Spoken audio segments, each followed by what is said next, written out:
یہ تنظیم کی اہمیت انہوں نے بیان کر دی، اور یہ اس سے اتنا پتہ چل گیا کہ انتہائی ڈسپلنڈ، انتہائی آرگنائزڈ، انتہائی منظم جماعت کی ضرورت ہوتی ہے انقلاب کے لیے۔ اور اس میں نے آپ کو بتایا تھا کہ جو ہم نے سوچ بچار کی اور غور و فکر کیا، کیونکہ یہ ایسی ہی ڈسپلنڈ اور آرگنائز جماعت مولانا مودودی رحمۃ اللہ علیہ نے جماعت اسلامی کی صورت میں بنانے کی کوشش کی تھی، اور ایسی ہی جماعت ڈاکٹر صاحب نے بھی بنائی۔ وہاں پہ بیعت دستور کی تھی جماعت اسلامی میں، شخص کی بیعت نہیں تھی۔ یہاں پہ بیعت جو تھی وہ یعنی بیعت کا کیا مطلب؟ معاہدہ، کانٹریکٹ آپ کا کس کے ساتھ ہے؟ تو وہاں پہ دستور کے ساتھ تھا، یہاں فرد کے ساتھ تھا۔ تقاضا دونوں جگہوں پہ ایک جیسا ہے، کوئی بڑا فرق نہیں ہے، کوئی عظیم فرق نہیں ہے، بالکل ایک جیسا تقاضا ہے ڈسپلن کا۔ اور جب فیصلہ ہو جائے تو بس یہاں پہ فرد فیصلہ کرے گا، وہاں پہ اکثریت سے فیصلہ ہوگا۔ اس فیصلے کی تابعداری کے اعتبار سے سب کو لسن اینڈ اوبے والا معاملہ ہے دونوں جگہوں پہ۔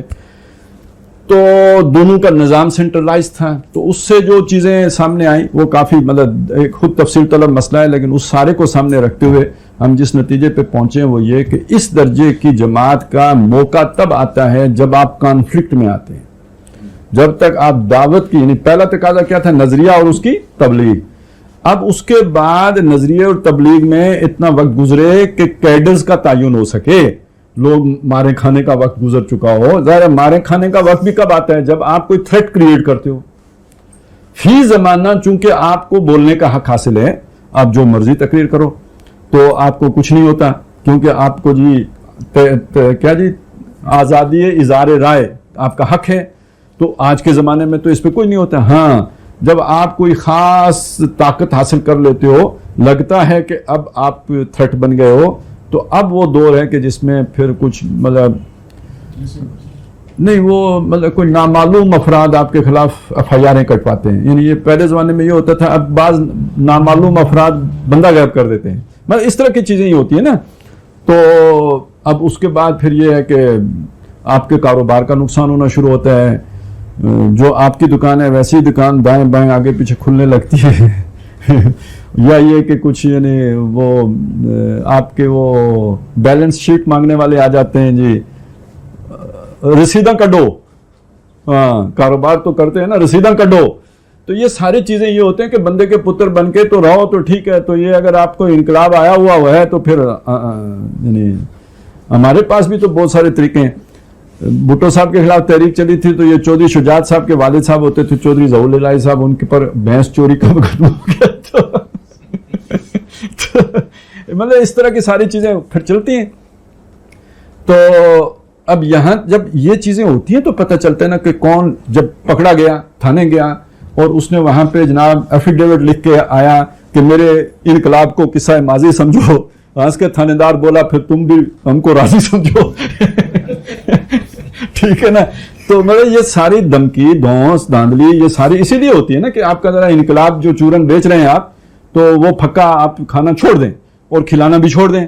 تو اگر آپ یہ کر لیں گے تو پتہ لگ جائے گا کہ یہ بندہ لیڈر بننے کے قابل ہے، یعنی یو ٹرن لے سکتا ہے جو وہ لیڈر ہوتا ہے، تو یہ لیڈر بننے کے قابل ہے لیکن انقلاب لانے کے قابل نہیں ہے، یہ پتہ لگ گیا۔ اور جس نے کوئی جیل کاٹی، کوئی مارے کھائیں، پتہ لگ گیا کہ یہ بندہ قربانی دینے والا ہے۔ تو آپ جماعت سازی کے عمل میں تو تب جاؤ گے نا جب یہ والی چھانٹی ہو چکی ہوگی، کھرے کھوٹے کیا پتہ لگ چکا ہوگا۔ فَلَا يَعْلَمَنَّ اللَّهُ الَّذِينَ صَدَقُوا وَلَا يَعْلَمَنَّ الْكَاذِبِينَ۔ تو یہ جو ڈاکٹر صاحب بیعت کی بات کر رہے ہیں، یہ اگر ہم سنت کے اعتبار سے بھی دیکھیں تو نبی صلی اللہ علیہ وسلم نے یہ بیعت کب لی ہے؟ جب آپ مکے سے مدینے ہجرت کرنے والے تھے۔ اور مکے سے مدینے ہجرت کرنے کا مطلب یہ ہے کہ اب ڈائریکٹ کنفلکٹ میں جانا ہے۔ اذن للذین یقاتلون بانہم ظلموا، اب قتال کا مرحلہ درپیش ہے۔ یہ بنیان مرصوص کا جو لفظ قرآن مجید میں بھی آیا ہے، یہ قتال کے ساتھ جڑ کر آیا ہے۔ ان اللہ یحب الذین یقاتلون فی سبیلہ صفا کانہم بنیان مرصوص۔ سیرت سے بھی آپ کو یہی ملے گا۔ قرآن مجید میں بھی ایک اور وہ ذکر آتے ہیں نا اس کا، اپنا طالوت و جالوت کی لڑائی کا، وہاں نبی موجود ہیں۔ نبی نے یہ جماعت نہیں بنائی ہوئی ہے، وہ تو وہی قبیلے والی جماعت ہے، 12 قبیلے ہیں اور ان کے اپنے اپنے چیف ہیں، جیسے قبیلے کا چیف ہوتا ہے وہ ڈسپلن ہے۔ چیف بھی تو ڈسپلن ہی قائم کرتا ہے نا، قبیلے کا چیف نے بھی ایک ڈسپلن رکھا ہوا ہے۔ تو اکائیاں منظم ہیں اور اپنے قبیلے کے طور پر منظم ہیں، اور ایک نبی موجود ہے، جو بھی کوئی مسئلہ ہے، کوئی ایک روحانی ضرورت ہے، وہ نبی پوری کر رہا ہے۔ اب انہیں جنگ کا مرحلہ درپیش ہوا، تو جب جنگ کا مرحلہ درپیش ہوا وہ نبی کے پاس گئے اور الم تر الی الذین قیل الم تر الی الذین نہیں قالوا لنبی اللہ مبعث لنا ملکا نقاتل فی سبیل اللہ، جنہوں نے اپنے نبی سے جا کے فرمائش کی آپ ہمارے لیے کوئی سپہ سالار مقرر کریں تاکہ ہم اللہ کی راہ میں لڑیں. ٹھیک ہے، تو نبی نے کہا کہ ان اللہ قد بعث لکم طالوتا ملکا، تو اللہ نے طالوت کو آپ کے لیے بادشاہ بنایا ہے. پہلے تو انہوں نے اعتراض کیا کہ انا لہ الملک علینا، اصل میں وہ کیا تھا، وہ 12 چیف پہلے سے موجود تھے، ان کے درمیان جو ہے نا وہ کوئی سوشل کانٹریکٹ نہیں ہو رہا تھا کہ ہم میں سے کون چیف بنے، بھائی زرداری صاحب بنیں گے وزیر اعظم یا شہباز شریف بنے گا، یہ فیصلہ نہیں ہو رہا تھا. تو وہ یہ سمجھے تھے کہ ہم ہی میں سے کسی کو بنائیں گے. انہوں نے بنا دیا ایک آدمی جو ہے بالکل نیا، جو اس ہائرارکی میں کہیں تھا ہی نہیں. انقلاب کے لیے تو ایک نیا بندہ چاہیے ہوتا ہے. وہ ایک مطلب بندہ انہوں نے ادھر سے انہوں نے کہا واٹ از دس، یعنی یہ جرنیلوں کے اوپر آپ صوبیدار کو لگائیں گے، کیا بات ہے یہ، اس کو کدھر سے آپ بادشاہی کا حق، سپہ سالاری کا حق مل گیا ہے، یہ تو ہم میں سے آپ نے چیف اگلا بنانا ہے، یہ تو ہم میں سے بنائے، کوئی سینئر موسٹ نہیں تو چلیں کوئی پہلے 4-5 میں سے، تو یہ آپ نے کدھر سے بنا دیا ہے. انا لہ الملک علینا ونحن احق بالملک منہ ولم یؤت سعۃ من المال، وہ تو کسی کو چائے پلانے جوگا بھی نہیں ہے، تو اتنی بڑی لیڈری کیسے چلائے گا.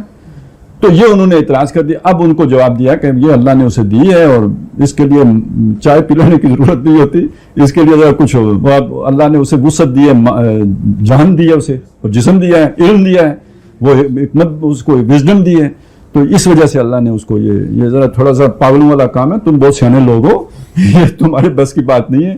تو آپ نے تو تیل دیکھنا ہے، تیل کی دھار دیکھنا ہے، اور کہیں پتھر کے دور میں پہنچنے کا خطرہ ہو تو آپ نے تو یو ٹرن مارنا ہے، تو ہمیں ذرا تھوڑا پاگل سا بندہ چاہیے جو بچ جائے، تو اس لیے ہم نے اس کو بنا دیا ہے.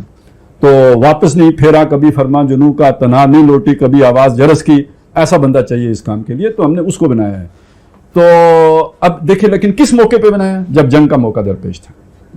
حضور نے کب بیعت لی، جب آپ مدینے ایک بیس کیمپ بنا کر، ایک سٹیٹ ود ان سٹیٹ بنا کر، اب جو مرکزی ریاست ہے اس کے خلاف آپ اقدام کرنے جا رہے تھے، تب آپ نے یہ والی بیعت لی ہے.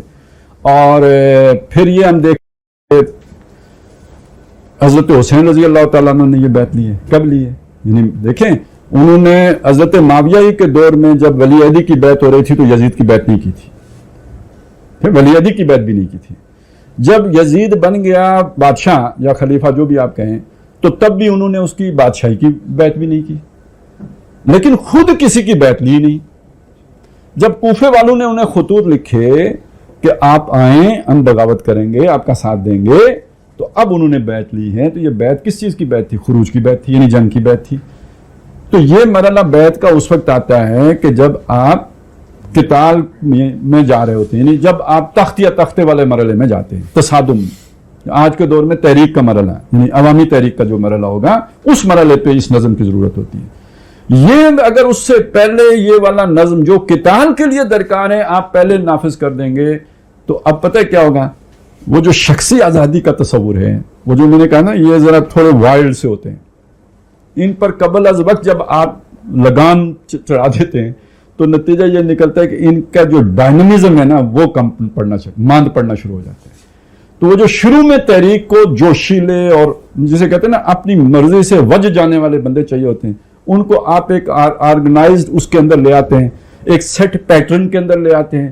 تو وہ جو بندہ 80 ڈگری یعنی 80 درجے میں کام کر سکتا ہے اس کو بھی آپ 20% پہ لے کے آئیں، کیونکہ جب بھی آپ سسٹم بنائیں گے تو سسٹم آپ سب سے نچلے بندے کو دیکھ کر بنائیں گے، کمزور تاکہ وہ بھی چل سکے.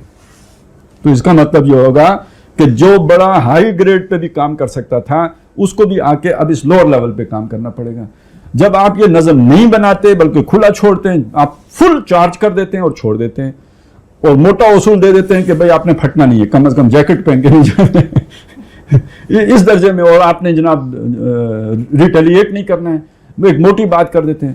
تو اس کے بعد اب وہ دیکھیں کوئی جا کے کس کو بچتا ہے، کوئی کس کو بچتا ہے. اب دیکھیں یعنی آپ صحافیوں کو بچتے ہوئے دیکھ لیں گے، یعنی بڑے بڑے لوگوں کو بچ جاتے ہیں، ہمارے دینداروں کو نہیں دیکھیں گے. کیوں؟ یہ سارے سسٹم کے بندے ہو گئے ہوئے ہیں.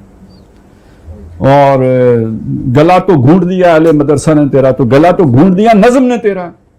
اب بندہ بولتا ہے وہ نظم کے ڈنڈے کے تھلے آ کے، تو وہ فوجی ڈسپلن فوجی ڈسپلن فوجی ڈسپلن، تو فوجی ڈسپلن تو رائٹ ٹرن پہ رائٹ ٹرن ہوگا نا، کہیں سے آرڈر آئے گا، کاشن آئے گا تو ہوگا.